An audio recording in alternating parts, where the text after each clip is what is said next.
Total గా 12 మందిని మన ఇండియాలో ఉన్న సెన్సిటివ్ ఇన్ఫర్మేషన్ ని పాకిస్తాన్ కి చేరవేస్తున్నారని మన ఇండియాలో ఉన్న స్పై పర్సన్స్ ని అరెస్ట్ చేయడం జరిగింది. సో అందులో హర్యానాకు చెందిన జ్యోతి మల్హోత్రా మన ఇండియాలో మన ఇండియా యొక్క సెన్సిటివ్ ఇన్ఫర్మేషన్ ని పాకిస్తాన్ కి చేరవేస్తుందని ఆమెని సివిల్ లైన్ పోలీస్ వాళ్ళు అరెస్ట్ చేయడం జరిగింది. అయితే ఈమెపై section 23 the official secret act 1923, అదేవిధంగా సెక్షన్ 152 ద భారతీయ న్యాయ సాహిత్య యాక్ట్ 2023ని వేయడం జరిగింది. అయితే ఈమె మన ఇండియాలో ఉంటూ మన ఇండియా యొక్క లొకేషన్స్, అదేవిధంగా మన ఇండియాలో ఉన్న అఫీషియల్ ఇన్ఫర్మేషన్ ని పాకిస్తాన్ ఐఎస్ఐ ఏజెంట్స్ కి చేరవేస్తుందని పోలీస్ వాళ్ళు ఈమెను అరెస్ట్ చేయడం జరిగింది. అండ్ ఈమె తరచుగా పాకిస్తాన్కి వెళ్ళి రావడం జరిగింది, అదేవిధంగా చైనాకి వెళ్ళి రావడం జరిగింది అని తెలుసుకున్న పోలీస్ వాళ్ళు, అదేవిధంగా ఈమె చేస్తున్న ట్రావెలింగ్ యూట్యూబ్ ఛానల్, అదే రెవెన్యూ, అదేవిధంగా ఈమె లగ్జరీ లైఫ్ లీడ్ చేసిన దానికి బ్యాలెన్స్గా ఈమెకు వచ్చిన రెవెన్యూ అండ్ ఈమె లీడ్ చేస్తున్న లైఫ్ని వీళ్ళు పోలీస్ వాళ్ళు క్యాల్కులేట్ చేసి, సో అందువల్ల ఈమెకి ఎక్కడి నుంచి అమౌంట్ వస్తుందని తెలుసుకున్న పోలీస్ వాళ్ళు, ఇది పాకిస్తాన్ నుంచి వస్తుందని తెలుసుకున్న పోలీస్ వాళ్ళు ఈమెను అరెస్ట్ చేయడం జరిగింది. అండ్ ఈమె తరచుగా పాకిస్తాన్కి వెళ్ళేది, సో అందువల్ల ఈమెను అరెస్ట్ చేయడం జరిగింది. సో అదేవిధంగా ఈమె మొబైల్, అదేవిధంగా ల్యాప్టాప్ ని సో వాళ్ళ హ్యాండ్ ఓవర్ లో ఉంచుకోవడం జరిగింది. ఈమె మొబైల్లో చాలా మంది పాకిస్తాన్ పర్సన్స్ యొక్క నేమ్స్ ని వేరే పేర్లతో ఫీడ్ చేసుకున్నారని పోలీస్ వాళ్ళు చెప్పడం జరిగింది. అందులో షబాజ్ అనే పర్సన్ యొక్క నేమ్ ని జాట్ రందావా అనే పేరు పెట్టి ఫీడ్ చేసుకోవడం జరిగిందని పోలీస్ వాళ్ళు చెప్పడం జరిగింది. అదేవిధంగా పాకిస్తాన్ లో ఉన్న చాలా మంది పర్సన్స్ తోటి ఈ విధంగా సంబంధాలు ఉన్నాయని హర్యానా హిసార్ ఎస్పీ అయిన శశాంక్ కుమార్ గారు మీడియాతో చెప్పడం జరిగింది. అయితే ఎఫ్ఐఆర్ ప్రకారం ఈమె పాకిస్తాన్ లో అక్సర్ ఉర్ రహీం అనే పర్సన్ ని కలవడం జరిగింది. సో ఇతను ఎవరంటే అలియాస్ ధనిష్, ఎందుకంటే ఇతనికి ఐఎస్ఐతో చాలా లింక్స్ ఉన్నాయి పాకిస్తాన్ లో. సో ఇతన్ని కలవడం జరిగింది, ఇతనితో వీడియోస్ చేయడం జరిగింది. సో అది మీరు చూడొచ్చు. అండ్ ఈమె తరచుగా ఇతన్ని కలవడం, ఆయన కలిసి మంచిగా ఉండడం, సో కలిసిన తర్వాత మళ్ళీ రిటర్న్ ఇండియాకి వచ్చిన తర్వాత ఈమె స్నాప్చాట్, వాట్సాప్, టెలిగ్రామ్ లో చాలా ఇండియాకు సెన్సిటివ్ ఇన్ఫర్మేషన్ ని పాకిస్తాన్ కి చేరవేయడం జరిగింది. సో అదేవిధంగా ఈమె చాలా ఇల్లీగల్ యాక్టివిటీ కూడా చేయడం జరిగిందని పోలీసు వాళ్ళు చెప్పడం జరిగింది. దాంతో ఈమె పాకిస్తాన్ ని గొప్పగా చూపించడం వలన అక్కడున్న అక్సర్ ఉర్ రహీం అలియాస్ ధనిష్ ఇతను అక్కడున్న ఐఎస్ఐ ఏజెంట్స్ తోటి ఈమెకి పరిచయం చేయడం జరిగింది. దాంతో ఈమె మన ఇండియా ఉన్న చాలా సెన్సిటివ్ ఇన్ఫర్మేషన్, అదేవిధంగా మిలిటరీ ఆర్మీ యొక్క చాలా ఇన్ఫర్మేషన్ ని తరచుగా పాకిస్తాన్ కి పంపించడం జరిగిందని హర్యానా హిసార్ కి చెందిన ఎస్పీ శశాంక్ గారు మీడియాతో చెప్పడం జరిగింది. సో అదేవిధంగా మీకు యూట్యూబ్ ఛానల్లో 3.77 lakhs సబ్స్క్రైబర్స్ ఉన్నారు, అదేవిధంగా ఇన్స్టాగ్రామ్ లో 1.33 lakhs ఫాలోవర్స్ ఉన్నారు. సో ఈమె ఏం చెప్పిన వీళ్ళందరూ నమ్ముతారు, చూస్తారు కాబట్టి ఈ విధంగా ఈమె చాలా చెప్పడం జరిగింది. అది తెలిసిన పోలీసు వాళ్ళు ఈమెను అరెస్ట్ చేయడం జరిగింది. సో అదేవిధంగా ఉత్తరప్రదేశ్ రాంపూర్ చెందిన షాజాద్ అనే బిజినెస్ మ్యాన్ కూడా అరెస్ట్ చేయడం జరిగింది. సో ఇతను స్మగ్లింగ్, గ్యాంబ్లింగ్, అదేవిధంగా చాలా ఇల్లీగల్ యాక్టివిటీ చేస్తున్నాడని ఇతను అరెస్ట్ చేయడం జరిగింది. అదేవిధంగా కటియార్ చెందిన దేవేంద్ర సింగ్ దిల్లన్ పోస్ట్ గ్రాడ్యుయేషన్ చేస్తున్న ఇతను ఇండియాలో ఉన్న మిలిటరీ సెన్సిటివ్ ఇన్ఫర్మేషన్ పాకిస్తాన్ చేరవేస్తున్నాడని ఇతను అరెస్ట్ చేయడం జరిగింది.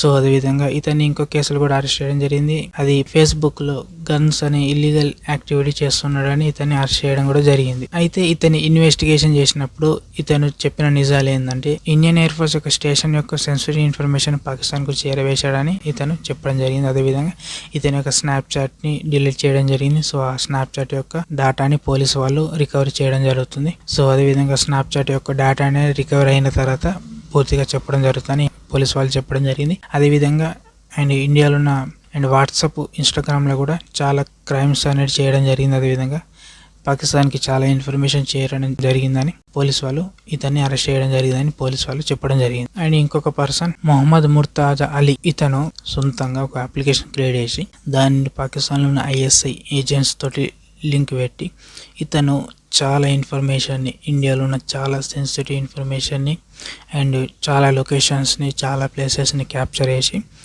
ఈ అప్లికేషన్ ద్వారా పాకిస్తాన్కి చేరవేస్తున్నాడని ఇతను అరెస్ట్ చేయడం జరిగింది. అండ్ ఇతని దగ్గర 4 మొబైళ్ళు, 3 సిమ్ కార్డులు స్వాధీనం చేసుకున్నారని పోలీసు వాళ్ళు చెప్పడం జరిగింది. ఇతను క్రియేట్ చేసిన అప్లికేషన్ ఇంకా బెటర్గా వర్క్ కావాలని హై టెక్నాలజీ వాడినని పోలీసు వాళ్ళు కూడా చెప్పడం జరిగింది. పంజాబ్, హర్యానా అండ్ యూపీలలో కూడా చాలా అడిషనల్ కేసులు రిజిస్టర్ అయినాయని పోలీసు వాళ్ళు చెప్పడం జరిగింది. అందులో పంజాబ్లో గజాలా అండ్ యామిన్ మొహమ్మద్ వీళ్ళిద్దరూ స్పై పర్సన్స్గా పనిచేయడం జరిగిందని, సో అందువలన వీళ్ళని అరెస్ట్ చేయడం జరిగిందని పోలీసు వాళ్ళు చెప్పడం జరిగింది. 23 సంవత్సరాలు కలిగిన అర్మాన్ని మే 16న పోలీసు వాళ్ళు ఇతను చాలా సెన్సిటివ్ ఇన్ఫర్మేషన్ని పాకిస్తాన్కి చేరవేస్తున్నాడని ఇతని దగ్గర ఉన్న హై ఎవిడెన్స్ పట్టుకొని పోలీసు వాళ్ళు ఇతన్ని అరెస్ట్ చేయడం జరిగిందని పోలీసు వాళ్ళు చెప్పడం జరిగింది. 24 సంవత్సరాలు కలిగిన నౌమన్ ఇలాహి, ఇతను పంజాబ్ యొక్క సెక్యూరిటీ గార్డ్గా పనిచేస్తున్నాడు. అయితే ఇతను ఫస్ట్లో యూపీకి చెందిన పర్సన్. అయితే ఇతనికి చాలా ఐఎస్ఐ ఏజెంట్స్ తోటి చాలా రిలేషన్ ఉన్నాయని, చాలా లింక్స్ ఉన్నాయని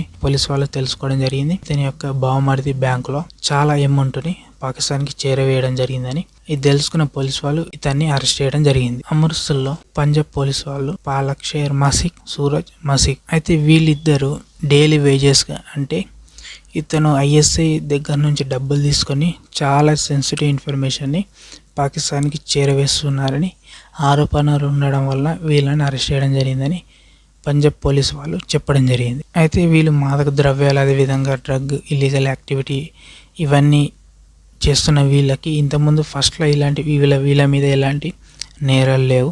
అండ్ సడన్గా వీళ్ళు అమృత్సర్ సెంట్రల్ జైల్లో ఉన్న హర్ప్రీత్ సింగ్ ద్వారా ఐఎస్ఐతో సంబంధాలు ఉన్నాయని తెలుసుకున్న వీళ్ళు ఇతనితోటి అమౌంట్ తీసుకొని వీళ్ళు ఈ విధంగా సెన్సిటివ్ ఇన్ఫర్మేషన్ని పాకిస్తాన్కి చేరవేస్తున్నారని వీళ్ళని అరెస్ట్ చేయడం జరిగింది. అమృత్సర్ ఎస్ఎస్పీ మహేందర్ సింగ్ గారు మీడియాతో చెప్తున్నారు ఏమని అంటే, ఇండియాలో ఉన్న సెన్సిటివ్ ఇన్ఫర్మేషన్ లైక్ చిన్న ఇన్ఫర్మేషన్ని పాకిస్తాన్ యొక్క ఐఎస్ఐకి చేరవేస్తే వీళ్ళకి ఒక్కొక్కరికి 5,000 ఇవ్వడం జరుగుతుంది. అదేవిధంగా చాలా పెద్ద మిలిటరీ ఇన్ఫర్మేషన్, అదేవిధంగా ఆర్మీ ఇన్ఫర్మేషన్ అండ్ ఏదన్నా పెద్ద ఇన్ఫర్మేషన్ ఇచ్చినందుకు 10,000 పైగా ఇవ్వడం జరుగుతుందని అమృత్సర్ యొక్క ఎస్ఎస్పీ అయిన మహేందర్ సింగ్ గారు మీడియాతో చెప్పడం జరిగింది.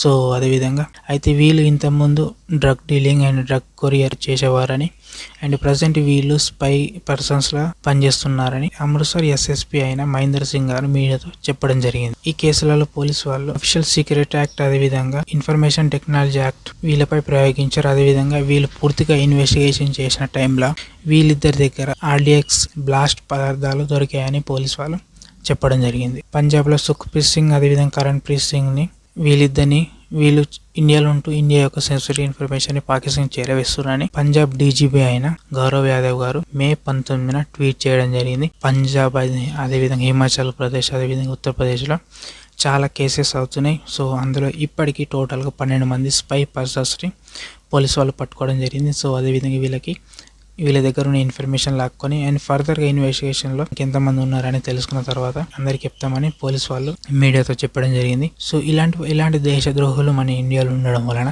మన ఇండియాలో ఉన్న సోల్జర్స్, అదేవిధంగా సివిలియన్స్ వాళ్ళ ప్రాణాలు కోల్పోవడం జరుగుతుంది ఇలాంటి వాళ్ళు చేయబట్టి. అండ్ ఇలాంటి వాళ్ళని ఎలాంటి శిక్ష పడాలో మీరే చెప్పండి. నా ఒపీనియన్ ఏంటంటే వీళ్ళని ఇన్ఫర్మేషన్ తీసుకొని ఎన్కౌంటర్ చేయాలా, అది నా ఒపీనియన్. ఈ వీడియో మీకు ఏ విధంగా అనిపించిందో కింద కామెంట్ చేయండి. అండ్ మరొక టాపిక్తో మళ్ళీ కలుసుకుందాం. అంతవరకు జై హింద్.